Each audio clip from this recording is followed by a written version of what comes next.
it says it's going live, but it's been doing this for a little while, and like this is the first time I've been going live. So what's going on? What happened? What's happening? Will it work? Will it work? Is Firefox good? I don't know. Oh god, it's taking too long.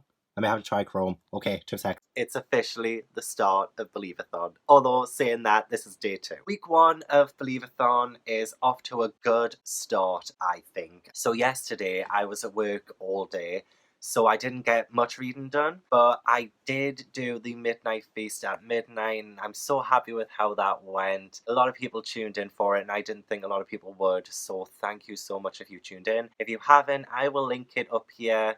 Oh, what side is it? I don't know. I will link it on the top so you can catch up on it if you want to. I generally just talk about Believathon and answer some questions and things like that. And it was just great talking to the people who are tuning in into the live chat and just seeing everyone. So many great people tuned in as well. Like, thank you so much. The love overwhelms me. But I'm so excited. It is actually officially the start, which means this is the start of a new vlog series this month because I want to document Believathon all 4 weeks. So I have finished my first Believathon book, which is Goosebumps, Welcome to the Dead House. This is the first book in the Goosebumps series by R.L. Stine, at least in the original series. I gave this one 4 stars. I think it's more like a 3.5, 3.6 maybe, something like that. It was really good. I was really worried about the fact that I'm reading it as an adult, and I think maybe if I was reading it for the first time, I wouldn't find it as good. There were a lot of cheat scares in here. There are like cliffhangers at the end of every chapter, and it goes like a certain creepy way, but then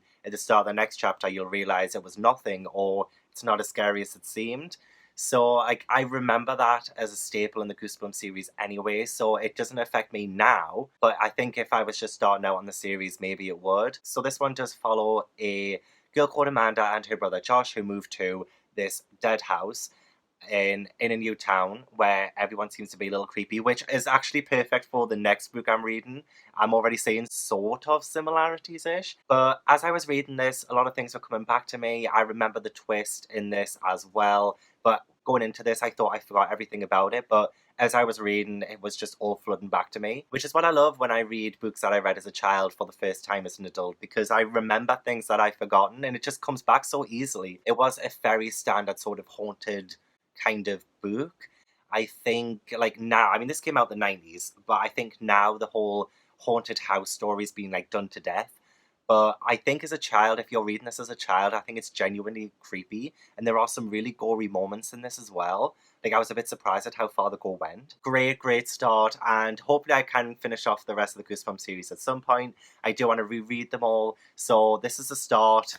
Very excited that I managed to finish my first Believathon book. But this was only 124 pages long, and the writing's quite big. So, and I am currently on chapter 4 of A Place Called Perfect by Helena Duggan. I've had a bit of a slow start with this because today I was really fancy watching a Christmas movie. So I put on Christmas 24, which is like a Christmas channel in the UK that plays, you know, the TV Hallmark kind of movies like 24/7. So that came back, I think, a few weeks ago. So I was just in the mood for it. So I watched A Joyous Christmas, but I predicted the twist in that halfway through. I knew there was something going on with a couple of characters that they didn't know about, and like the viewer obviously should know about it, but something was said in my head just immediately went there, but like not for anyone else. And I turned out to be right. But I think I could literally write a Hallmark movie myself. There's always a straight white woman in the lead, or white male. There's always one character who has lost the joy of Christmas and they rediscover it. There is always a montage where a house is being decorated for Christmas and it's magically done in 2 seconds. Like, they don't break a sweat, and it's supposed to happen within hours. But the way it happens, like, they just don't break a sweat. There's no way they can do that and not break a sweat. And it's America. Their houses are, you know, covered in lights and decorations. So obviously that takes some time. But no, it's done like that and nobody's sweating. Oh my god, like I literally have a Hallmark Channel bingo board of things that happen in a Christmas movie. And you know, this one ticks so many of the boxes. But I still really enjoy them though. I say that and then at the end I'm always like, they fall in love. Like, you know what I mean? I'm always like a little bit trash for Hallmark Christmas movies. But that's absolutely fine. But anyway, back to A Place Called Perfect. I'm enjoying this so far. It is following Violet, who has moved to a new town called Perfect, and so far not a lot has happened other than they've been settled in, and in Perfect people lose their eyesight, so they have to wear glasses, and it's already happened to the main character. I don't think that's a spoiler because it literally happens at the start, and it's also on the cover there, like Violet's wearing the glasses. So, and it's just been really interesting. I'm finding a little creepy vibe from it. And I definitely get some like Welcome to Dead House vibes from it as well. So I picked perfectly, but I was really feeling the creepy and atmospheric books because Halloween is literally just gone. And I'm still in that kind of creepy-ish mood. So happy with that, happy with that. After the midnight feast, I stayed up until like 5 a.m. I was like reading Welcome to Dead House in and out. I was doing some like housework and stuff. Like I was just dancing around the house with my headphones in, listening to like all the trashy music I listen to, which is pretty much like Disney Channel soundtracks and things. So I was doing that, and I finished Welcome to Dead House then, and then I went to bed, and I woke up quite early, even though I didn't go to bed until 5, because I left my door open so that the cats could sleep on my bed, but then Suki was crying at like 9 o'clock, and I was like, ugh. So I had to say to the cats. So far been a really good start of Believathon. I'm looking forward to a lot of things this week as well, which will include Roald Day on the 6th. And I just found out that Phoenix Window in Newcastle has a Charlie the Chocolate Factory display. They always have like a great Christmas display every year that they unveil. And this year it's Charlie the Chocolate Factory. It's not Christmassy, but sometimes it's not. They had an Alice in Wonderland theme a few years ago.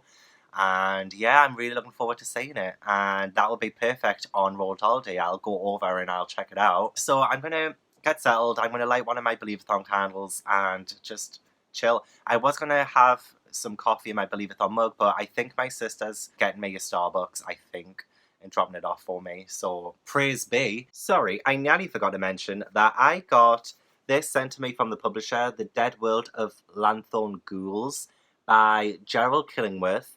And it looks like a really creepy children's book. And it was rated by Chris Priestley as a horribly entertaining read. Welcome to the dead world of Lanthorn Ghouls, a place just on the other side of that door, a grey place with a dreadful secret. A boy called Edwin stumbles from our shiny world into this twilight one in search of something very precious to him.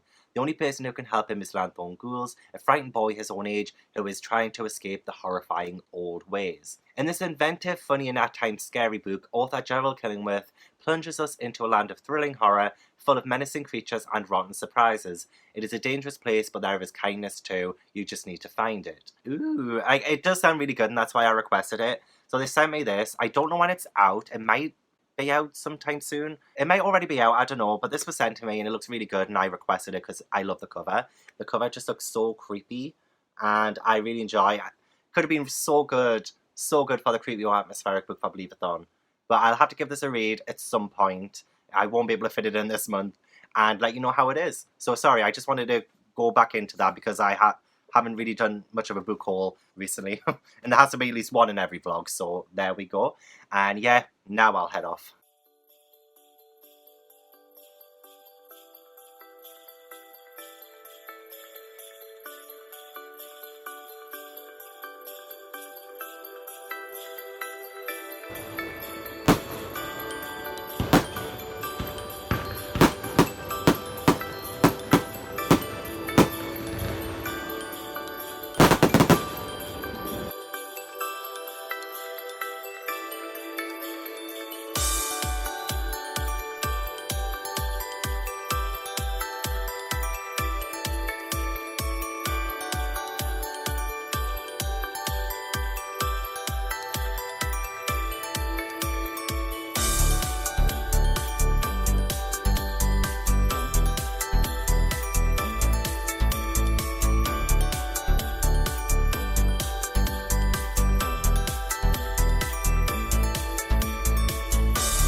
So it's Sunday, and that means it is the third day of Believathon, and I have been doing really well actually. So I have actually, as of today, finished my first 3 books of Believathon. So day 3 books finished, winner winner chicken dinner. So I finished A Place Called Perfect by Helena Duggan yesterday, I think it was yesterday night, and I really enjoyed this. I gave it 4 stars. This was a really, really good read. I really enjoyed this. This one was for my Read a Creepy or Atmospheric book.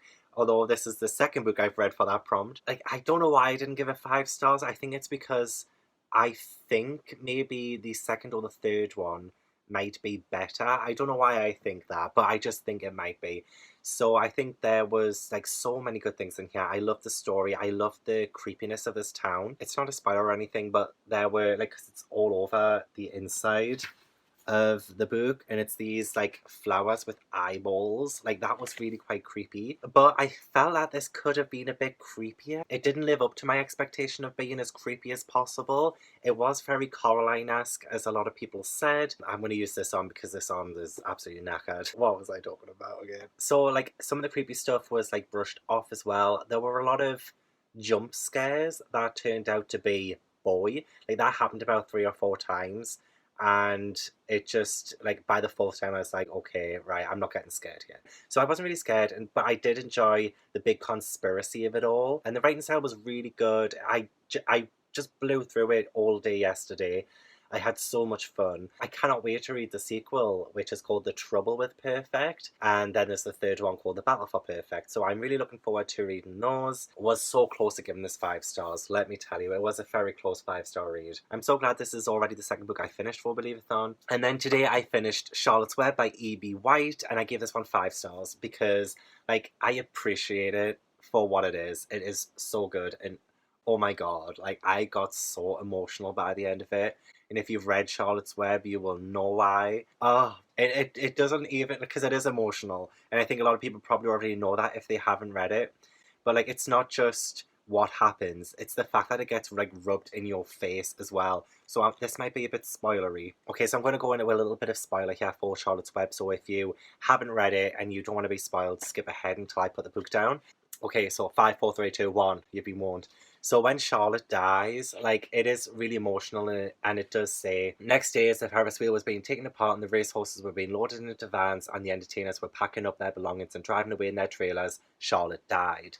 But it's not just that, like, honestly, that hits me anyway, but it's the fact at the end of the chapter it says no one was with her when she died. Like, it just really rubs it in your face, like, how emotional this is and how heartbreaking it is. Oh, the fact that she saves Wilbur, and like, she gives pretty much her life for him. Then she ups and dies, but she does have her 514 children, so that's fine.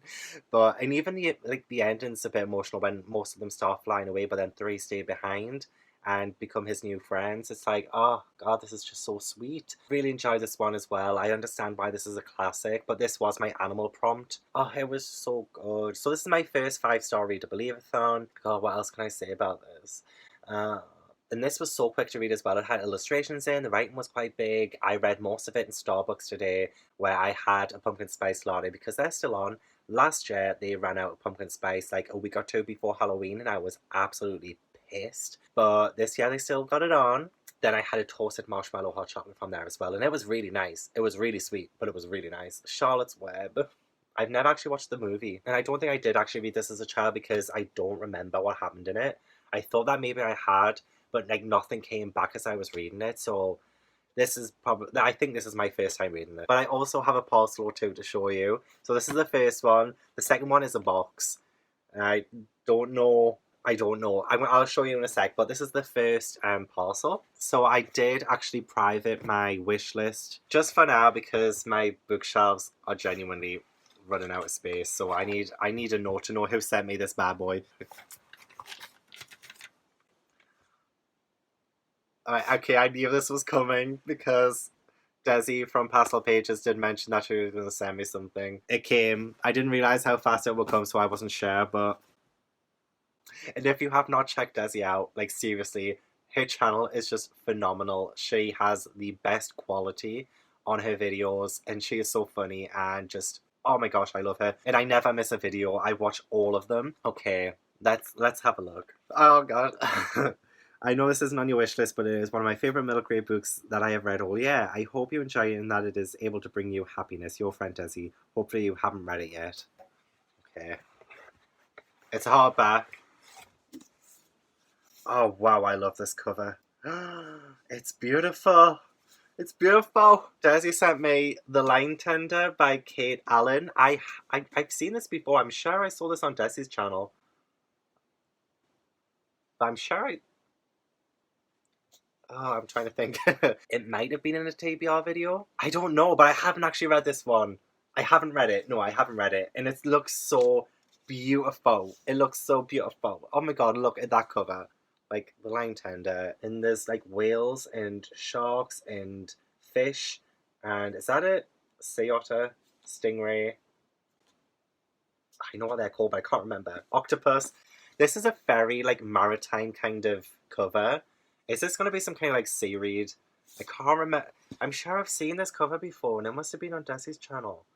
But I can't remember what was said about it. Desi did say it's one of her favourite middle grades, so I'm so excited to read. I haven't read it yet. Wherever the sharks led, Lucy Everhart's marine biologist mother was sure to follow. In fact, she was on a boat far off the coast of Massachusetts, collecting shark data when she died suddenly. Oh my god. I'm just like reading this with a smile on my face as well, sorry. Lucy was 7 then. Since then, Lucy and her father have kept their heads above water, thanks in large part to a few close friends and neighbours. But on one steamy June day in her 12th summer, the tide brings a great white, and then another tragedy, cutting short a friendship everyone insists was meaningful, but no one can tell Lucy what it all meant. To survive a new wave of grief, Lucy must grab the line connecting her depressed father, a stubborn fisherman, and a curious old widower to her mother's unfinished research on the great white's return to Cape Cod. Only with their help and their mother's beloved sharks will Lucy finally be able to look beyond what she's lost and toward what's yet to be discovered. This is going to make me cry. I'm not ready to cry. I've got no tears left to cry. Right now I'm in a state of mind. Oh my gosh, this looks like such a beautiful book. Oh my, I've just flicked through. Look at that. Oh wow. I love that. Chapters have drawings of sharks. If this is going to be scary and there's going to be scary sharks in this, I'll have you know that Jaws kept me awake at night when I was like 7, maybe younger. That opening scene of Jaws still terrifies me to this day. Oh, shivers. So hopefully this doesn't scare me. But oh my god, like this is amazing. Thank you so much, Desi. I really appreciate this. And you didn't have to send me anything. And then this box, which is like quite big. It can't be a book or two. Who sent this? Was it Desi again? Oh my god, it's from Desi again. Desi! Also, I couldn't send this package and not include some Pop-Tarts. Thank you so much for participating in the Gilmore Girls Readathon. Seeing you fall in love with Gilmore Girls gave me life. Desi, P.S. I'm so excited for Believathon. Pop-Tarts! Oh my gosh. I'm so excited. I am so excited. Oh my gosh. Okay, I've got strawberry milkshake and hot fudge sundae. I've got Pop-Tart. There's another note in here. P.S. These flavours are not my favourite, but I couldn't find the ones I like on the Amazon UK site. Anywho, Lorelai would be so proud that you're finally trying Pop-Tarts. Yes, she would. And I love Lorelai so much. Okay, so I'm going to try the hot fudge sundae. I'm sure I'm going to love these. I am sure. These are on the Amazon UK site? Really? I genuinely have never seen them. I want to try one, like, right now. Okay, it needs to be heated. Okay, I'm going to do that right now and come straight back. I'm going to try one of each. Okay, so I'm going to try the hot fudge sundae and the strawberry milkshake. Let's try these bad boys. I'll be back.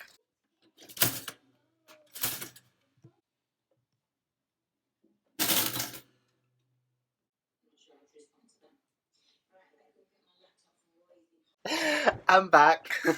I saw Desi try some Pop-Tarts, like different flavours on her channel in one of her videos.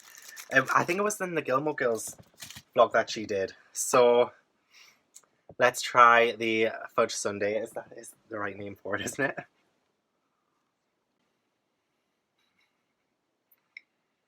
I really like that.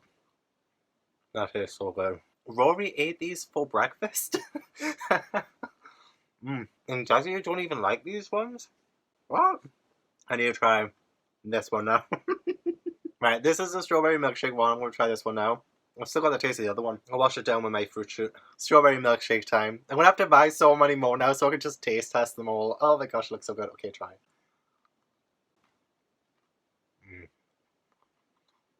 I love strawberry milkshake and that tastes just like strawberry milkshake. I'm so sorry I'm talking with my mouth full. That's so rude. I really, really like this flavour. I think I may prefer... I'm sorry.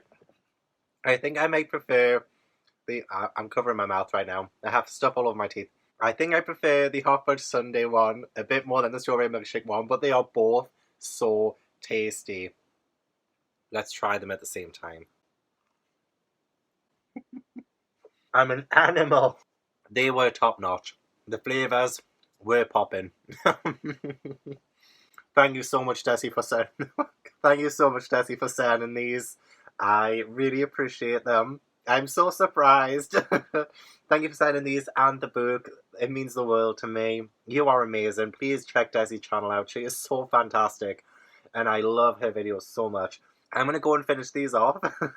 There are more exciting things coming up this week for Believathon. I'm at work the next 2 days, but after that it is for Dahl Day, and I plan on going to the town and seeing the new Phoenix window. I will see you later. Hi guys, so I wasn't actually planning on doing an update right now, but I'm on the Believathon Twitter, and a teacher has just shared a photo of a display in her school. I want to show you that.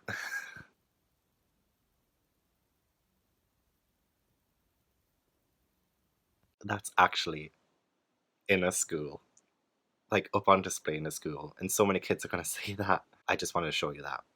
Because it made me so happy. But how amazing is that? Oh, honestly, it's made my day. It's Roald Dahl Day today, so I'm about to head to town to meet a friend and have some coffee and catch up. But I'm also taking my 6 Roald Dahl books that I have to read today. So pray for me, pray for me. I also want to go to Phoenix Window. So apt for Believathon. Like, it's like they knew I was coming. But yeah, stay tuned for the montages.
Roald Dahl wrap up, and I'm gonna do like a fast fire round, if that's what you call it, just to, get through these 6 books, because yes, I did complete all 6 of them.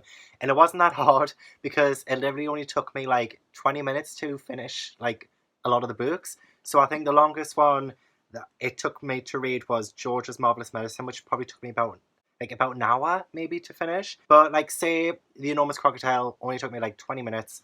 Some of the other ones did. The Magic Finger, SEO Trot. They are so quick, and that was why I decided to do 6 books for Roald Dahl Day, and it honestly makes me feel so great rolling out those books like they're nothing.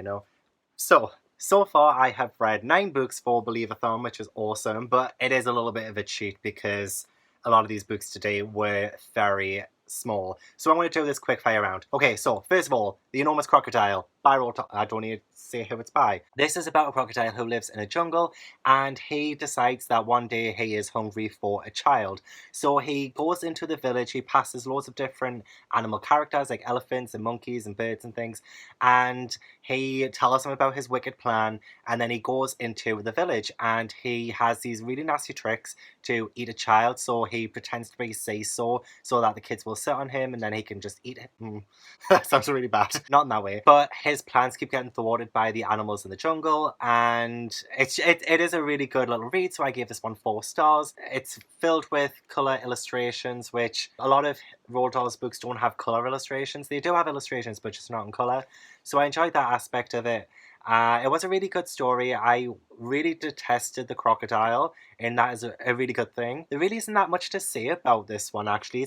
It was like a very easygoing kind of book, and it does teach kids not to be a dick. The crocodile is a big bully and he wants to eat children. So it is a good one, but I wouldn't say it's one of my favourites, but I did give it 4 stars just because I don't think it deserved a 3. Next up, we have SEO Trot, and this is about a man who lives... Oh, this is such a weird one. Okay, so like this older man lives on like above his neighbour. I'm not explaining this right. And this man lives above his neighbour, Mrs. Silver, who he has the biggest crush on. And she is, she lives by herself, except she has a tortoise, which I didn't know, but SEO Trot is tortoise spelled backwards. I never knew that. But then again, I've never read this book before, so that's really fun. But what was really... This is weird. I think I gave this one 3 stars. So this older man, he tricks Mrs. Silver into believing that she can make her tortoise bigger, which is what she wants. And he does this by buying like 100 different tortoises of different sizes, and he gives her like magic words, and she believes him and she says these magic words. But every now and then he'll replace a tortoise with a one that's like 2 ounces bigger. And he is like, a little bit of spoilers, but he cons her pretty much, and then by the end they're married. And it's such a bad thing for him to do, because he tricked her, and then she was that grateful to him that she married him. I mean, saying that though, she did say, "Oh, I was wondering when you were going to ask." So it was like something that maybe she reciprocated like feelings wise for him, but we just didn't know about it. But at the same time, it's like, he is not a nice man, really. He got rid of her original tortoise who she loved, and kept replacing him with different tortoises. But then again, she didn't notice, so did she love this tortoise at all? That didn't make sense. Did she love this tortoise at all? 3 stars, because it was average, and it really was just him replacing these tortoises. So not a lot happened, but it was still okay. And then probably my favourite book of the bunch was George's Marvelous Medicine, which I gave 4 stars. So this one follows George, who has been looked after by his grandma as his mum and dad go out and things. And his grandma is really horrible and nasty, and he really doesn't like her. But she has to take a medicine. So George comes up with this plan to make his own kind of medicine, and he gets loads of different household items. He gets like nail polish remover and paint and things like that, and puts it into like this one tub, and he just literally puts everything in there: toothpaste and bath washes and stuff like that. And it like honestly sounds disgusting. But then comes the time for her to drink this medicine, and these weird things happen. It was a really good one. I really enjoyed this one. It was just a very fun, kind of humorous Roald Dahl book, and that's what Roald Dahl did so great in his books, is that he really did such a good job with the humour. I enjoyed a lot of the rhymes in this one as well. Yeah, it mainly happens like towards the start, but I enjoyed the rhymes in this, and Roald Dahl is very famous for his rhymes. But I thought this was probably one of his best examples of his rhyming ability. So yeah, probably the best one that I read today. And then book 4 was The Giraffe and the Pelly and Me, which I gave 3 stars as well. I was very close to giving it 2 stars, but I kind of like felt great for these characters by the end of it. So this one follows a young boy who comes across, well, his favorite sweet shop has been shut down, and he comes across the new owners of it, and the owner of the shop is now a giraffe, a pelican, and a monkey. They are professional window cleaners. So they are hired by the Duke, who is the richest person in town, to clean his windows, and they are, I can't really say anything else about it, but although to be fair, it's on the back. But they actually see somebody robbing him at the same time, so they kind of, sort that out. But that was pretty much it in this one. Again, it's a very short one. But yeah, it's pretty much just them sort of meeting this boy and then cleaning the Duke's windows, and then like some nice things happen towards the end. So I was like feeling like, oh, pretty good about the characters. So that's why I gave this 3 instead of 2. It was a little bit forgettable, but there were some comedic moments in this, especially the Duchess who has her jewels stolen, and just like her reactions and stuff were really funny. At the same time, it was like probably one of my least favorites of the day, but not my least favorite. That's still coming up. Quite possibly my second favorite was The Magic Finger, and I gave this one 4 stars. This one had a really good message, which, some like the next book anyway, I don't think has a good message, but this one has a very good message. So this young girl, whenever she gets like sort of angry about something, her magic finger kind of gives somebody karma kind of thing. So she has 2 best friends, 2 boys, and their parents are kind of cursed by this girl because the sons and the father like to go out hunting and they shoot deer and birds. So she puts her magic finger to them, and the next day they find themselves with bird wings, and the birds have human arms, and they have to sort of live as birds for a night. And it kind of like really does this like role reversal thing. And it was just really good, like especially for a kid who needs to, I guess, when you need to like appreciate animals and the environment and what the natural world does for us. It gives you such a good message about that. And I mean, you should never really curse anybody, but the fact that people do kill animals just really upsets me. So I really relate to this young girl. I really enjoyed it. I thought it was great. Again, like not that much happened because it is so short. So it's like not really one of my favorite Roald Dahl books. It could have definitely been fleshed out. Again, like it just like with the message and stuff, I just thought it was one of the better books that I read today. So probably my second favorite book. And the final book was The Twits. And I gave this one 2 stars. This one was probably this one is my least favorite book of the day. But I thought I would love this because I remember loving this as a child. I thought it was so funny.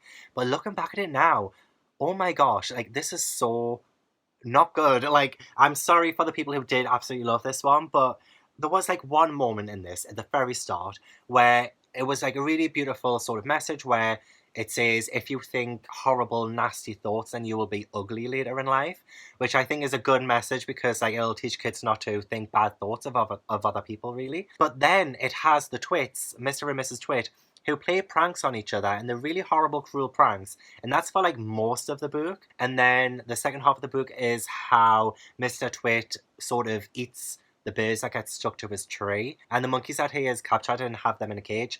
And what's really good about this, though, actually, a couple of characters from The Enormous Crocodile appear in this, so I was really happy to have read both of them today so I could get that connection. It was just, like, it wasn't funny to me anymore, and, like, I just found it so cruel and really unnecessary, to be honest. It was a bit gross at the start as well, especially with, like, Mr. Twit's beard and things, and just, like, their habits and things. It was just absolutely awful. They did get their comeuppance in the end, but at the same time, it was my least favourite Dahl book that I've read so far, like, because I've been rereading them this year as well. So Mr. and Mrs. Twit are very despicable, but saying that though, I'm really jealous of their relationship because, one, at least they've got a relationship, and two, they have great banter between them, but for me, I just don't like it. I was a bit disappointed with this one because I didn't love it as much as I thought I would. So, yeah. Those are the 6 books that I read today. I am so happy I managed to finish all of them. That means I don't really have that much left to read, like reread this year. I reread Matilda earlier this year, and The Witches I read earlier this year, and Charlie and the Chocolate Factory. So that there is 9 Roald Dahl books that I read this year. So I really only have Fantastic Mr. Fox, Going Solo, James and the Giant Peach, The BFG, Billy and the Minpins, Boy, Charlie and the Great Glass Elevator and Danny the Champion of the World to read this. Well, not this year. I'll not read them this year. But just with my general Roald Dahl reread. I need to put all these back. I don't know what it is about me putting things behind me. You know, books anyway. 1, 2, 3, 4, 5, 6, 7, 8. So I have 8 Roald Dahl books left to read, and they are the bigger ones. There is a couple of smaller ones, like Fantastic Mr. Fox, I wish I read today. Because I've been looking at a lot of people's rating submissions, and a lot of people rate this very highly. And Billy and the Minpins is a bit short, but still a lot longer than the other ones I chose to read today. But I also want to say, actually, that the official Roald Dahl Twitter account followed me on the Believathon Twitter, which was, like, amazing. Obviously not the man himself because he died a long time ago, but the fact that Roald Dahl HQ verified follows the Believathon Twitter now is just mind-blowing. So, wow. I'm going to calculate how much people have read today and their ratings and things like that. So I will wait until tomorrow to do that because I think some people haven't been filling in the form just yet. So I'll probably tweet out a reminder and be like, hey, if you've finished a book, do rate it and, like, do submit the form so that I can see how many people participated in Roald Dahl Day. And yeah, that was the really, like, first proper day event. I mean, there was something like this, but this was like the first proper day event, so I'm really excited that it did really well. Thank you so much to everybody who participated in Roald Dahl Day. I am at an author event the next 2 days as part of my job, so I will keep you up to date with that, but I will check out now and tell you all about it tomorrow. Or the next day, who knows? It's Friday, and it is the kind of like the last day of week 1 of Believathon, so this is how I'm doing my vlog. I have done this one as October 31st to November 8th, which is today, so that I can cover the first week of Believathon. And then tomorrow is the Classics weekend, or if you're watching this, it might be today. And so make sure you get in on that. I will be on the Believathon Twitter all day, and I will be trying to read my classic books, which I've got 2.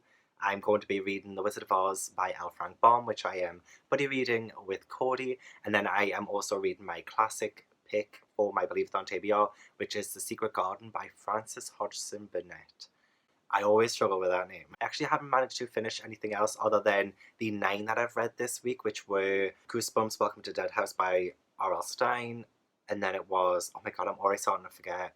What was the second book? A Place Called Perfect by Helena Duggan, and then it was, oh my god, what was it again? Holy crap, how have I already forgot? Charlotte's Web by E.B. White, and then the 6 Roald Dahl books, so that's the 9. And I did start The Girl Who Drank the Moon by Kelly Barnhill, but I haven't managed to get that far in. For the last 2 days, I have been doing work. I have been doing some school events with the author of Who Let the Gods Out, Maz Evans, and she is so fantastic, so funny. I had so much fun these past 2 days doing the school event with her. And I just like watching her talk, especially because it must be so hard being a children's author and having to sort of do like a kind of performance almost for a room full of children and make it very funny and just like so engrossing. It was just so good. So if you haven't checked out Maz Evans, I would highly recommend doing so. So these are all of Maz Evans' books, which she very kindly signed for me. And this is the Who Let the Gods Out. Oh, it's the wrong order. This is the Who Let the Gods Out series. So we have the first one, Who Let the Gods Out. It's a bit of a Percy Jackson meets Roald Dahl kind of book. So Elliot, he is a very normal boy, but he accidentally releases Thanatos, the demon of death. This is also filled with Greek mythology, and the extract that Maz Evans read for the school events was so hilarious and so good. And it really makes me want to read these like ASAP. I should have picked it for Believathon, but you do you. She did write in, for my friend Gav, you are a god. And what just fell out? Oh yeah, a bookmark. And then the second one, which is Simply the Quest. I should also say that the names are hilarious. So like, obviously Who Let the Gods Out is Who Let the Dogs Out. Who. And then Simply the Quest, which of course is simply the best. Better than all the rest. And then we have Beyond the Odyssey, which I don't know what song this actually parodies. If you know what it is, let me know. Beyond the Odyssey. And then Against All Gods, which is of course Against All Odds. Take a look at me now. So saying that, obviously with this wrap up, I don't have anything to update you with reading wise, but I have gotten some more books, which I think are perfect because these are all children's books, And it'll be great to end this week 1 vlog with maybe a couple more recommendations, maybe. But also, before I get into the books, I also got Charmed Season 2 on Blu-ray, and I'm so excited. I have Season 1 on Blu-ray, and I love collecting Blu-rays. Like, before books, it was Blu-rays, and I got like 1,000 of them. Charmed is like literally my all-time favourite show, so having it in high definition is just my absolute dream. So I hope they'll release Seasons 3 to 8. I just wanted to show that off, to be honest. And I can't remember if I already showed you this in the week. If not, I will keep this in. But I did get Frozen 2 Forest of Shadows, which bridges the gap between Frozen 1 and Frozen 2. So I really wanted to read this before Frozen 2 comes out, which is in a couple of weeks, and I've already booked my tickets to see it. I am so excited. Oh, and that reminds me, I've got 2 things to show you. Look what my amazing manager got me from Cineworld. Like, oh, you can't really see that well because it's like white, but Frozen 2 cup, but it has a snow globe on the top. Like, look at that. Oh my gosh, I'm so sorry, you can't really see that well. It also has Anna and Elsa in there. And yeah, that's that one. And then also the one of Anna and Elsa together. That is really cool. And also like the same snow globe on the top, and it's purple, and this one's blue. And I just had to have them both. I am so excited I have these. So I can't wait to see Frozen 2, which comes out very soon. But yes, sorry, Frozen 2 Forest of Shadows. I don't really know much of what this is about. Apparently there's a sickness that happens in Arendelle, and that's pretty much all I know. But I love this cover so much, and it's embossed. And it's just so beautiful. Do you want to have a look at the inside jacket? Oh, there's like a beautiful map of Arendelle on the front there. And it's purple underneath with a silhouette of Anna and Elsa side there. Pretty standard, pretty nice. Cannot wait to read this. Cannot wait. Then I also picked up the finished copy of North Child by Edith Patu. I do have the proof of this, but I love buying the actual physical books once they're out, because, you know, I get a proof for free, and that's not really given any money contributions to the author, so I love buying the finished product as well. And I'm so glad, because this is gorgeous. Like, you won't be able to see very well on this. Some of this has like a silver finish. It's just so shiny and gorgeous. Like, I cannot wait. This is on my Believathon TBR, so I might read the finished version over the proof that I have. So very excited about North Child. And I've already talked about this quite a lot, so I'll not see what that one's about. And I also have the 6th book in the House with a Clock in Its Wall series, which have been getting re-released this year with these beautiful covers. And I think there's 12 books all halfway through. So this has just been released by John Boles and completed by, oh, actually no, it's by Brad Strickland, because at this point John Boles had died and Brad Strickland took over the series. So I'm interested to see how this one goes. But The Doom of the Haunted Opera, I love the cover of it very, very much. And it hasn't been like the best series, but it's been a really easy, quick read, like all of the books so far. I've read the first 4, I need to read book 5 and then book 6. But they've been like very easy, quick reads, and I've been enjoying them. I have been enjoying them, but I wouldn't say they were like groundbreaking or anything. But this one looks really promising. The Doom of the Haunted Opera, like, that just sounds so good. And the cover, just like, honestly, it's beautiful, absolutely beautiful. So I'm very interested in reading this, hopefully after I read book 5, which hopefully is soon. I should have put it on my Believathon TBR. And then finally, Explorers on Black Ice Bridge, which is the 3rd book in the Polar Bear Explorers Club series, which I haven't read yet, but I do have Polar Bear Explorers Club on my Believathon TBR.